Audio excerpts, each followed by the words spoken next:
Shima har grønne fingre.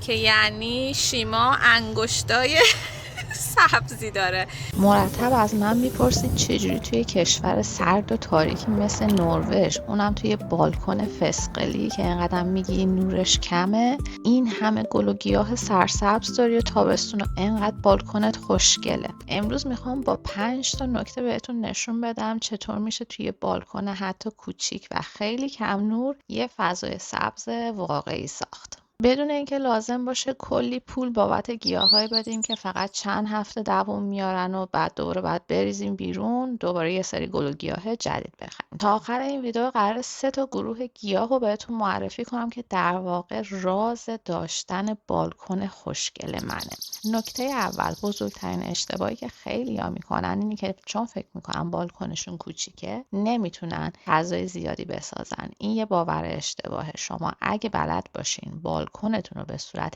عمودی طراحی کنین، کلی فضای خوشگل میتونین به بالکنتون اضافه کنین. حالا یه سری از بالکن‌ها دیوار داره، سقف داره، شما میتونین از دیوار یا سقفش برای آویزون کردن استفاده کنین.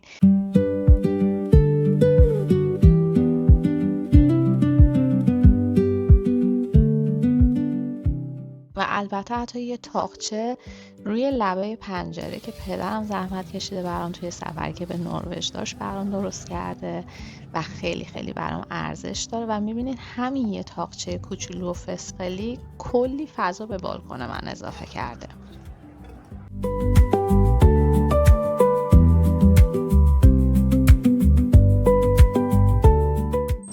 اما نکته دوم که قرار بود بهتون درباره شادابی گل‌هام بگم، استفاده از کود مناسبه. کودی که من استفاده میکنم و اکثر گل و گیاها هم دوستش دارم و ببینیم بیشتر زده برای سبزیجات و میوه‌جات، ولی برای گل و گیاه هم خیلی خوب جواب میده. در واقع پیپی مرغ میباشد. اینو شما داخل آب قاطی میکنین، یا کسایی که توی باغچه میخوان استفاده کنن همینجور داخل پاک باغچه قاطی پاک میکنن و وقتی که بارندگی پیش میاد به لایه های زیری خاک نفوذ میکنه. و نکته سوم، شما وقتی فضای کوچیکی دارین از هر فضایی باید استفاده کنیم. ببین الان این در واقع گلخونه کوچیک منه که من برای ریشه دادن انواع گیاهام ازش استفاده میکنم. این الان حکم گلخونه رو براشون داره.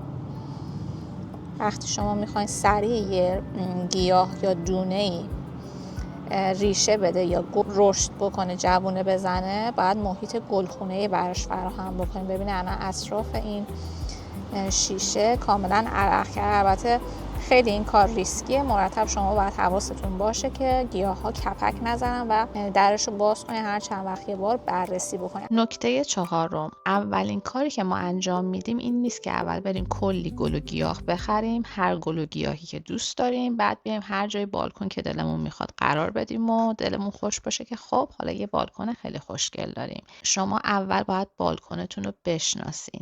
نوری که توی بالکن من هست نور صبح زوده، نور عصر یا نور ظهر که خیلی شدیده. همه اینها مهمه قبل از اینکه شما تصمیم بگیرین چه گل و گیاهی برای بالکنتون تهیه بکنین.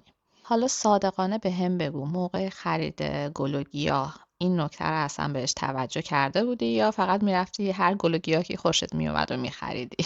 اولین گیاهی که من برای این آپارتمانمون خریدم شمعدونی بود که 4 تا رنگ مختلف ازش گرفتم. یکی این سرخابیاست، سفید و قرمز و گلبهی. نگاه کنید. بهتون توصیه میکنم اگه دنبال گل و گیاه آپارتمانی هستین و خیلی هم توی نگهداری گل و گیاه حرفه‌ای نیستین، شمعدونی رو امتحان کنین. شمعدونی یکی از گیاه‌های خیلی مقاومه. همونطور که گفتم اولین گیاهیه که من برای این آپارتمان گرفتم. 7 ساله دارمش و 7 تا زمستون رو سپری کرده و ببینین هر سال چقدر گل میده. هیچ موقع هم آفت نگرفته، در صورتی بقیه گل و گیاهایی که دارم خیلی دچار شتو و انواع آفت‌ها میشن. حالا بقیه رو بهتون نشون میدم. گیاه بعدی که من خیلی برای آپارتمان میپسندم گیاه بگونیا هست. بگونیا خیلی گونه های متفاوتی داره. این حالا یکی از مدلاشه. اینم به نسبت گیاه مقاومیه، هرچند که دچار بعضی از آفت‌ها میشه، یعنی در مقایسه با شمعدونی یه مقدار آفت پذیره، ولی خیلی بازم گیاه خوبیه. حالا بچه‌ها اینو امسال بار اوله که میخرم. دوستانی که باغبونی خیلی حرفه‌ای هستن به من بگن این چه میوه‌ایه. من خودم خریدم و خوردم توی مغازه ها، اما اسمش الان یادم نمیاد. ببینین داره میوه‌هاش کم کم رشد میکنه. هنوز یه دونه شکوفه مونده ولی بقیه‌شون دیگه تبدیل به میوه شده. و اینم که یاسه، البته تا 2 هفته پیش پر بود، الان دیگه خیلی متراکم نیست، اما همین باورتون نمیشه همین 3-4 تا گلی هم که بهش هست باعث شده که بالکن خیلی بوی خوبی داشته باشه. الان اینم یه مدل دیگه بگونیاست. ببینین لوندرم من حتما بهتون توصیه میکنم دوستان. اینم گیاه مقاومیه، نیاز به آبیاری زیادی نداره، خیلی خوشبوه. گلاش هم که میبینی خیلی خوشگله. داستان این تاقچه بابا رو دوستانی که خیلی وقت روی کانال با من هستن میدونن. و حسن یوسف زنبور اومده، زنبورهای پادشاه. حسن یوسف هم یکی از گیاهای خوبه که البته مدت طولانی نمیشه توی بالکن توی نروژ نگه داشت، نهایت 2 ماه 3 ماه بعد ببرین داخل. اما خب توی کشور گرمسیر حتی مثلا تابستون هم نمیشه، برای اینکه برگاش خیلی نازک و حساس به آفتاب طولانی و مستقیم نباید بهش بخوره. ولی یکی از گیاهای مورد علاقه منه. اینم اسمشو نمیدونم، خیلی خوشگله. باز دوستانی که از من بیشتر درباره گل و گیاه اطلاعات دارم بهم بگن. یه نکته هم درباره حسن یوسف بعد اضافه کنم، برای اینکه یکی از سوالات خیلی رایجه. خیلی میپرسین که ما حسن یوسفمون برگاش خیلی بیحاله یا گلدونش پرپشت نمیشه، تو چی کار میکنی؟ یه ویدیو کامل برای حسن یوسف من دارم که توی قسمت توضیحات لینک اونو میذارم که میتونین حتما نگاه کنید. و اینم که مرکبات، و جالبه که این هر سال 3-4 بار شکوفه میده. یعنی شما اگه کوددهی مناسب انجام بدین، بعضی از گیاهاتون تا پایان پاییز هم شکوفه میدن هم گل میدن. اینم که لیمو، گیاه دیگه که من خیلی خیلی دوستش دارم، اطلسی رنگای مختلف داره، اما جالبه بدونین که فقط بعضی از رنگهاش هست که عطر داره. تنها ایرادی که داره و ایراد شاید خیلی خیلی بزرگی هم باشه، آفت‌ها عاشقشن. اگر با آفت‌ها هم شما توی بالکن و خونتون مشکل دارین، حتما توی قسمت کامنت ها برام بنویسین که یه ویدیو مفصلم برای مقابله با آفت‌ها با روش‌های خونگی براتون بسازم که کمتر از مواد شیمیایی استفاده کنین، مخصوصا برای کسایی که پت دارن یا بچه کوچیک دارن. استفاده از مواد شیمیایی اصلا جالب نیست و من کلی روش خونگی دارم که میتونه بهتون کمک بکنه. حالا تو به من بگو گل و گیاه مورد علاقه شما برای بالکن کدومه؟ اگه فقط یه دونه گلدون رو بتونی انتخاب بکنی، یه گیاه خاص رو بتونی انتخاب بکنی واسه بالکنت، اون گیاه کدوم گیاهه؟ یه گیاه دیگه که من خیلی دوست دارم برای حصار و یا بالکن هایی که دیوار دارن و میتونن به عنوان بالکن عمودی درست کنن برای خودشون، یه گیاه رونده خیلی خیلی خوشگل سراغ دارم که بریم اونم بهتون نشون بدم. باید توجه بکنید که بچه ها گیاه مقاوم هم حتی توی گلدون آسیب پذیره. ما حتی وقتی داریم خرید میکنیم و نوشته مقاوم به سرما، معمولا اینو برای باغچه ها می نویسن. اصلا شرایط نگهداری گل و گیاه توی باغچه و توی گلدون زمین تا آسمون فرق میکنه. یکی از دلایلی که گل و گیاهای شما دوام خوبی توی بالکن نداره اینه که گلدون مناسبی انتخاب نمی‌کنین. میگین که من یه گیاهی گرفتم که اتفاقا عاشق سرماست ولی نمیدونم که چرا یخ میزنه خراب میشه. برای اینکه شما باید یه گلدونی انتخاب بکنین که در برابر یخ زدگی مقاوم باشه، یا اگر هم مقاوم نباشه خودتون باید بتونین مقاومش بکنین. من گل و گیاهایی که قراره توی بالکن بمونه مثل روز باید حتما عایق بشه و سال بعد بعد شما میبینید که دوباره گل میدن. این گل روز رو من 4 ساله دارم بدون که حتی یخ بزنه و مشکلی براش پیش بیاد و هر سالم توی بالکن توی زمستون بوده و پس حتما از پلیلیست با من باغبونی کن عایق کردن گل و گیاه ها رو هم نگاه کنید.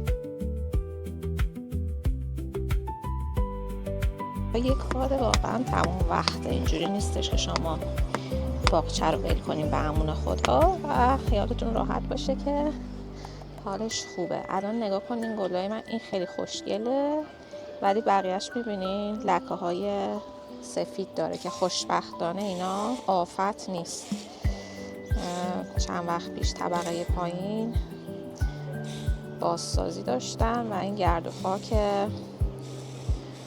حاصل از بازسازیه که اومده روی این گلا نشسته. حالا من مجبورم اینا رو بشورم. بچه ها رو همون میدیم. البته دیروز بارون اومده ولی خب بارون وقتی میاد اتفاقا بدتر میشه، چون بارون که قطره قطره روی گل برگا میریزه و همون باعث میشه که این لکه ها روی گل بیشتر خودشون نشون بده. وقتی شما آب پاشی میکنین، آب پاشی تنها کافی نیست، بعد آروم اون گرد و غبار و کثیفی رو از روی گل پاک کنید. شما موقع آب دادن به گل‌ها، حتی چک کردن اینکه آفت داره یا نه، اونقدر باید دقیق باشین که گل‌ها و برگ‌های خشک شده یا آفت‌دار رو هم جدا بکنید.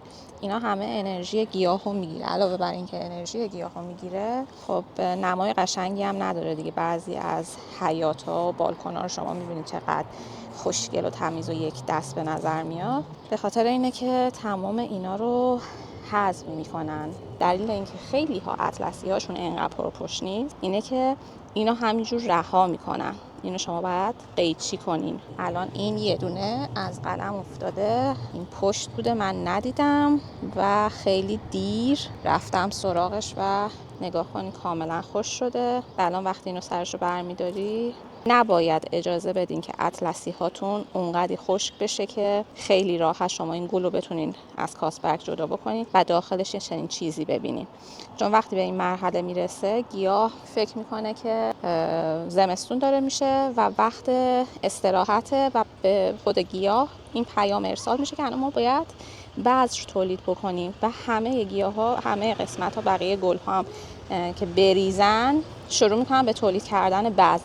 نکته پنجم، برای زمانی که شما میخوایم بریم مسافرت، مثل ما فردا یه مسافرت کوتاه 3 روزه داریم میریم و هوا هم خیلی خیلی گرمه. الان اسلو حدود 27-28 درجه است. شما کافیه فقط چند تا بطری نوشیدنی رو دور نندازید، نگه دارید و درش رو ببینین یه سوراخ خیلی خیلی کوچیک، روزنه خیلی کوچیک ایجاد میکنین. این در که میبندین، بعد به صورت وارونه این بطری رو میکنین داخل فلاور باکس یا گلدوناتون. حالا از اونجایی که من نوبت کود دادن به گیاهان بوده، این محلول استفاده میکنم. مقدار زیادی هم لازم نداره.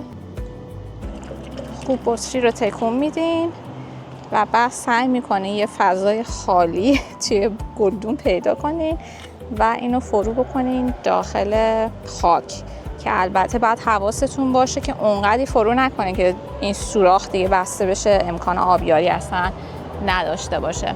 معمولا هم 1-2 ساعت زودتر از قبل از اینکه سفر بریم میذارم که از این قسمت نگاه بکنم که آب داره کم میشه یا نه. صدای رعد و برق رو میشنوین؟ چه رعد و برقی شد، چه موقعی من فیلم رو براتون گرفتم و چه موقعی خوبی فیلم تموم شد. هر سوال دیگه ای دارین یا هر ایده ای دارین که دوست دارین دربارش براتون ولاگ بسازم، حتما توی قسمت کامنت ها با هم در میون بذارین. و همینطور اگر شما هم تجربه ای در زمینه نگهداری گل و گیاه دارین که توی این ویدیو من نگفتم و فکر میکنین که به درد بقیه میخوره، حتما تجربتون رو با بقیه به اشتراک بذارین. خلاصه میخوام جوری باشه که توی کامنت همه به هم دیگه درباره تجربیاتشون یاد بدن. تا ویدیوی بعد، خداحافظ.